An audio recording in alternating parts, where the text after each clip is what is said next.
Thank you so much. It's perfect. So in December, I was in Phoenix, and I was the first person ever in the hot seat. I listened to every workshop you do multiple times that you said, get ready to be ready. And I just made that my mantra in life. And so a couple of things have happened, and I want to dive deeper into getting more, even more into the receiving mode. And before you do, yes, we just want to ask you, because we can feel how much you mean everything that you just said and what you've been doing. We just want to make sure that we've got the right emphasis on get ready to get ready, because it sounds like trying, and that's not what we mean. Because if we say get ready for this, that's trying too hard. But if we say get ready for this, that's not trying too hard. We're just emphasizing that in light of the conversation that we just had. Yeah. So in my readiness, I have been meditating every day, visualizing, doing rampages of appreciation, hiking, chilling out with my dogs, and working when I feel inspired, which I have been. So my business partner called me and said, hey, hun, which always means that he wants me to do a lot of stuff. So I said, hey, hun. And he said, I think it's time for us to do a TV show, because I owned the sales rights on Minecraft and World of Warcraft and Call of Duty, and he started Tap Out, and we teach people how to do t-shirts. And I said, that does sound like a good idea, but let's do XYZ first, and then I'll go talk to the production companies. And then 2 days later, out of the blue, a production company emailed us out of the blue. I had made zero conversation effort and said, we have a show on A&E that we want you to do. But let's note that as your business partner is asking for something maybe further down the road, you say, knowing, because you've been practicing getting ready to be ready to be ready, and so you offer that clarity. In other words, there's just a little piece of something that should come first. You offer it softly, not getting out to make that happen. And are you saying to us, it just came to you? Not out of the blue, but in response to your having been ready for that. So there you are. Then that particular TV show didn't go through with that particular production company. And I'm not making any efforts to make that happen still. Because you were ready for that, but not ready for all of that. And so the fact that you were ready for that, ready for that, ready for that. So if there's no impatience about what didn't happen, you're further along than you were, aren't you? And what's the attitude in being further along than you were? What's the feeling of that? It feels amazing. Victory. Yeah, victory. Yeah. Success. In other words, further along than you were, not all the way over there, but further along. And that manifestation as it came is really something worth vibrationally celebrating, which is what that emotion of exhilaration and satisfaction, the emotion of satisfaction is. And then, so it's a three-pronged thing, the TV show, and then I've been wanting this house in Boulder, this beautiful multi-million-dollar house, and every time I think about getting the house, then it's resistance. Because you weren't ready to be ready to be ready, because you know too much. If you had said this beautiful house, that's softer and there's less resistance in this multi-million-dollar house, every time you said multi, you added more resistance to the equation.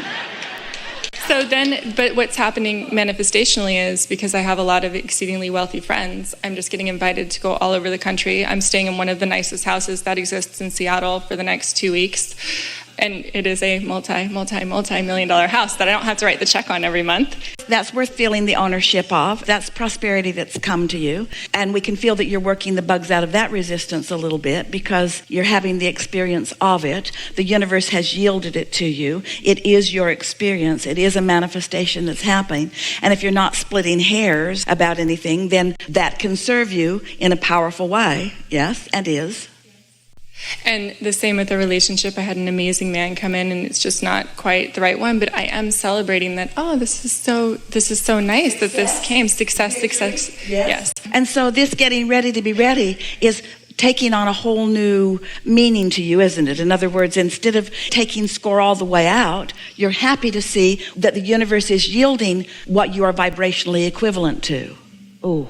Whatever you're ready for, the universe will yield.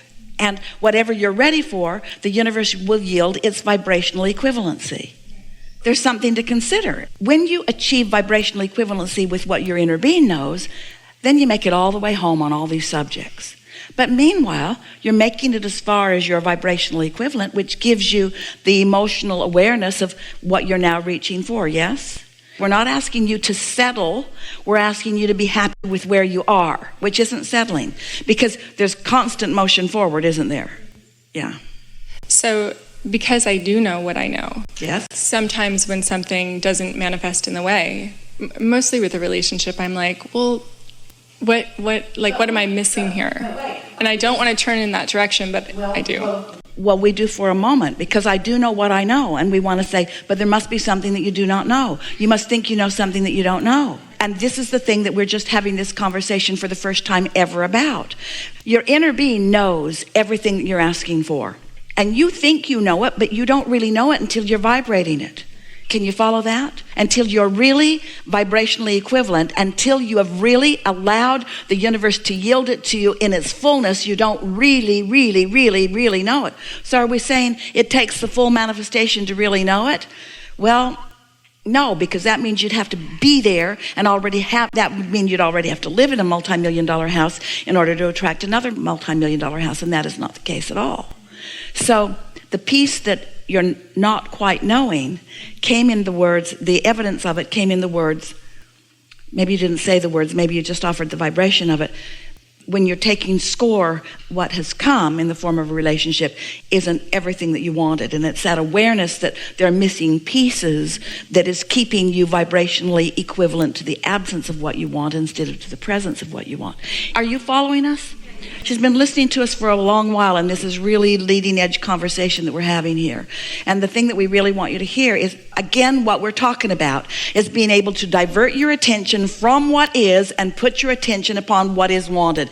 And they're sometimes very far apart. In this case, not that far apart. But still, if what is has more of your attention than the vibrational essence of where you're going, then there's not satisfaction. And that's why our friend offered such important conversation. She was receiving the block of thought when she offered it. She said, I'm creating emotionally. I can feel that there's an emotional conversation that I'm having. Can't quite find the words. In fact, couldn't find the words, the essence of it. So what we're saying is, it will be really satisfying when you are all the way there with that partner that you have created.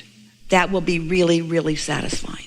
The question is, can it be satisfying now? But that's the part that you said I might be missing something, because as long as you're noticing that there's something missing, then it's not satisfying now. And that's the thing that trips you all up about so many things, is that you're so accustomed to being satisfied when you get the whole enchilada that you don't allow it to keep evolving as it would if you could just cool your jets and be happy with it as far as it's come along the way. And you said some of that. You said, and then out of the blue, I didn't even ask for a production company, and then someone called me and there they were. What are you going to take away from that? Are you taking away the satisfaction of you merely had to say the words and there it was? Or you merely had to say the words and they came but then it went away? Where are you leaving that emotionally? So with the production company, it's quite easy. I'm like, oh, this is a total win. Obviously, people want to watch this. Quite easy because there's not so much invested, because you don't have beliefs that are working against you. That's like blue glass and feathers and butterflies. It's easy to have that free-flowing thought about that, and harder relative to the other, but it's still the same thing. Yeah. So I have two questions about that. How do I get from there to there? Like, how do I turn my attention away from something that I want so much? And I've softened it so much over the years. Isn't that the big question? Say it again. Yes, it is. Say it again. So I want a life partner. How do I... Just ask that question again. How do I turn my attention away from something that I want so much? From something that I want so much. That I want so much. There's a clue. There's a clue. In the wanting it so much, there's awareness of the gap. And so when we're talking about vibrational equivalency, do you think there is any gap in the vibration of your inner being between the vortex version and the full manifested version? No gap whatsoever. Gap. And it's natural that there would be, because your humanness is sticking out like a sore thumb. In other words, everybody's doing it, but this is what you're reaching for. You've got to feel the certainty of it, not the trepidation of it, not the tentativeness of it. And it's easier to do in things that you don't care about so much, or it's easier to do in things where you've had lots of success, or it's easier on subjects where you think there are endless avenues. But somehow you've convinced yourself, and this is the answer you've been looking for from us, and we usually don't give you an answer like this. We usually ask you to live enough life until it comes to you. But you've convinced yourself that there is rarity in this relationship that you want. I have. There isn't rarity. There's just a vibrational belief in it that is making it hard to find. But it's not. Production companies, yeah, they'll come anytime you just relax and allow them.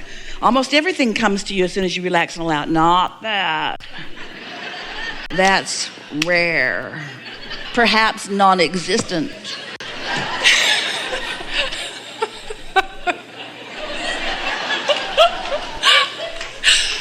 Okay.